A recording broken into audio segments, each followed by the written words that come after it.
that events occur in a fashion more favorable to creating romance.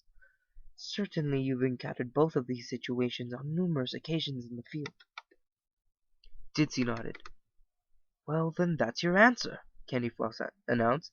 Make sure you point out when you describe your position that you are not shaping an entirely new situation with your own hooves in whatever you way see fit. You're simply working it to help particularly shy or otherwise disadvantaged ponies with the decisions they have already made.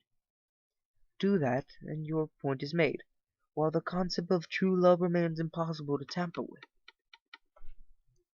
Candyfloss chuckled delighted, and dawning comprehension slowly brought the usual smile back on Ditsy's face.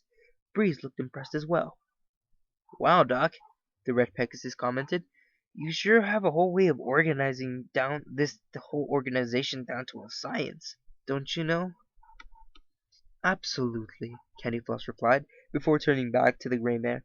Now, Miss Ditsy, may I assume that you have your problem solved? Ditsy nodded vigorously. Yes, sir, Dr. Candyfloss. Thank you so much. Of course, the unicorn responded politely. Remember that you can come to me at any time for concerns such as this.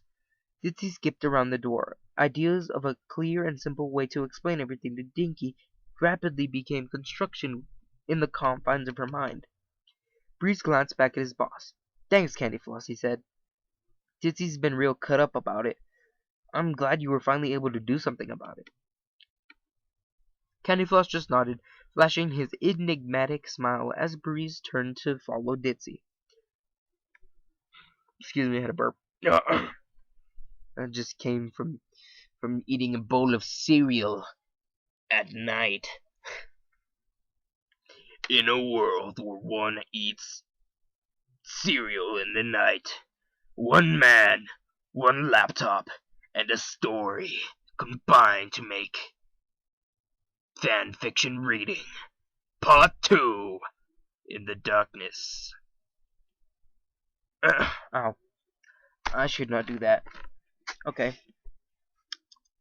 A few moments passed. The magenta-maned unicorn waited until his employee's hoofsteps had vanished. He glanced quickly around once more before reaching into his drawer and again removing the small glass drinking bird. Now, where were we, Mr. Feathers? That little interruption has caused me to forget. The phone rang, distracting Candyfloss from his bizarre hobby once again. The unicorn sighed and lifted the receiver with magic. Equestria Speedy Shipping Services, Dr. Candyfloss speaking. Yes, hello? Came a female voice from the other side. I would like to hire one of your shippers for today, please. Of course, Candyfloss mused. Please give me your location, and I will send someone pony to you immediately. I will be in Ponyville Park, near the statue of the town's founder, the client replied. The shipper can meet me there. Candyfloss scribbled the location on a sheet of paper. Very well, miss. Thank you for calling a question. Wait, the client interrupted. One more thing. Yes, what is it? I was wondering, is it possible to request a shipper? It's unconventional, Candyfloss admitted, but there's no reason for me to say no.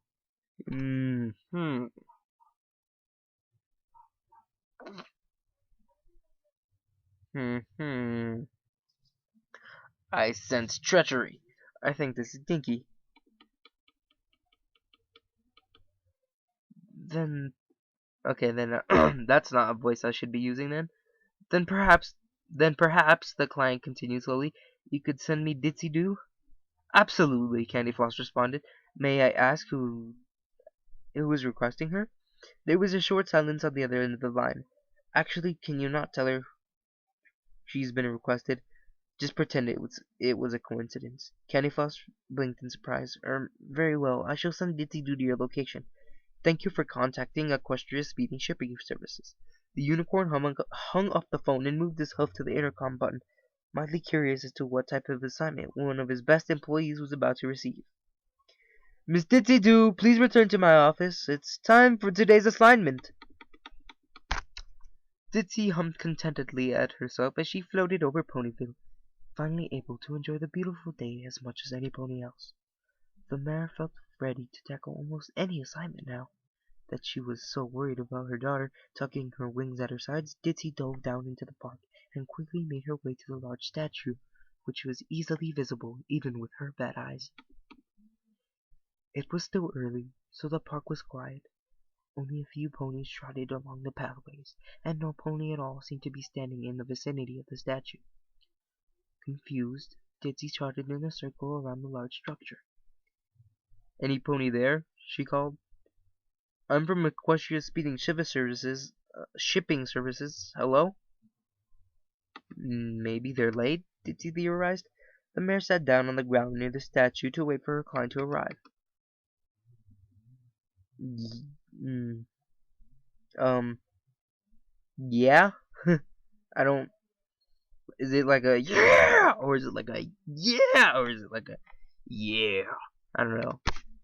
Something, or rather some pony who would presumably had leapt from the top of the statue, crashed into Ditsy from above, sending both her and her assailant tumbling through the grass. When they finally rolled in to a halt, Ditsy struggled to untangle herself and get to her hooves. She whirled to face her attacker, but the pony Ditsy had come face to face with wasn't hostile. It wasn't a burly or thorny nor a malicious Pegasus. Instead, Ditsy found herself staring into the bright eyes of a small purplish-gray unicorn, a pair of eyes she knew very well. "Dinky, what are you doing here?" Dinky grinned triumphantly. "I'm just trying to confirm my guess. I knew I'd be able to uncover the truth eventually." She pointed an accusing hoof at her mother. "You aren't a mail mare anymore. You haven't been for a long time. You work at Equestria Speedy Shipping Services." Ditsy felt a bit like she had just swallowed a boulder. Um, how long have you known?" "A while," Dinky admitted. "I knew something was up for a long time, but I didn't have any proof until Mr. Breeze came to dinner last month. After that, all I had to do was find out what Equestria Speedy Shipping Services was, and then how to contact them. And then I shielded the deal this morning when I contacted Dr. Candyfloss and requested you." You," Ditsy stammered, "but why didn't Mr. Candyfloss tell me?" "I asked him not to," Dinky said simply. "I don't think he knew who was calling, but luckily he listened to my request." Ditsy had nothing to say. She was stunned. Sure, Dinky had suspected something, but she'd actually managed to work her way all the way to complete the conclusion by herself. Dinky took her mother's silence as a cue to continue. "So yes, I figured out everything that had happened, but now I have another question." Dinky's expression suddenly changed from haughty to slightly hurt. "Why, Mommy? Why wouldn't you tell me about this? I was worried that something really bad had happened." Ditsy sighed. "First of all, Dinky, you should know that I really did want to tell you, and I definitely should have a long time ago. And I'm sorry for making you worry. I just didn't want to tell you because I was worried about you might not understand just what I'm doing for a living." Dinky frowned. "What do you mean, Mommy?" Ditsy worked her tongue for a moment while she sat in her thoughts in order before beginning. "You see, Dinky, my new job is very special. As you probably know, I get assigned to help ponies with the first steps of their relationship. It can be tough, and it's different every time, and there's something about this that is more important that you need to understand." Ditsy continued to relay all the information Candyfloss had given her less than an hour earlier to Dinky, carefully to stress the fact that she was not controlling the path of a new relationship. Dinky listened with rapt attention. "I didn't tell you all this before," the American said in conclusion, "because I didn't want you to interpret shipping the wrong way. Now that I had an explanation to give, I was going to let you know that my new job is possible, but it looks like you beat me to it." Dinky nodded. "Mom, I kind of figured that's how it worked anyway. I read about the organization in a recent business journal that Miss Twilight had let me borrow from her library, which contained a little article about the company philosophy." "Well, you've been a busy little bee, haven't you?" Ditsy asked. "How did you manage to get so smart, Dinky? Because you certainly didn't get it from me." The two ponies broke in small fits of laughter. "Dinky," Ditsy said once more the two ponies had quieted again, "I am really sorry for this whole mess. Will you forgive me?" "Of course," Dinky squealed, embracing her mother in the biggest hug she could muster. "You're still the best mommy in the world. I know you were just looking out for me like always." Dizzy tried her best to hug the watery eyes as she returned her daughter's hug. And you're still the best little filly a mother could have. Ditsy felt as if the weight of the world had lifted from his shoulders. At last she could be honest with her daughter again, and the estrangement the last few months had now collapsed, and their and the small family had been restored to its former glory. Ditsy couldn't help but let a few of her joyful tears escape from Dinky's mane. After what seemed like a long time, the mare and her filly finally broke the hug, and Ditsy got to her hooves. Hold on, I need to burp again. I'm never eating that again. Never eat cereal in the morning. Just kidding. It's a good midnight snack. It's not midnight, but I'm probably not gonna eat for the rest of the day, which is like 6 hours. It's dark here. Really dark. What about my assignment? Did he stare? Your what?